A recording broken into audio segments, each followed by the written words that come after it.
171வது வசனத்தை வாசித்துக் கொள்கின்றேன். அந்த நிராகரிப்பவர்களுக்கு உதாரணமாக, எந்தவித விபரமும் இல்லாமல் சப்தத்தையும் கூப்பாட்டையும் தவிர வேறெதையும் கேட்காத விலங்கினங்களாக அதட்டுபவனின் உதாரணம் போன்றது. அவர்கள் செவிடர்களாக, ஊமையர்களாக, குருடர்களாக இருக்கின்றார்கள். எனவே அவர்கள் எதையும் புரிந்து கொள்ள மாட்டார்கள்.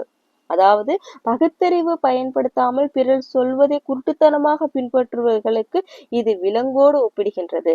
அடுத்த வசனமாக 43வது அத்தியாயம் 40வது வசனத்தை பார்த்தால், ஆகவே செவிடர்களை உம்மால் கேட்க வைக்க முடியுமா?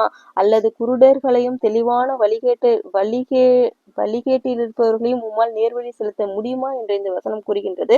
அதாவது இதனுடைய விளக்கமாக நான் சொல்லுவது, ஒருவன் தன் மனக்கதவுகளை மூடிக்கொண்ட பிறகு அவனுக்கு எவ்வளவு பெரிய மனிதர்களோ அல்லது யாராக இருந்தாலும் சரி வந்து சொன்னாலும் நேர்வழி காட்ட முடியாது.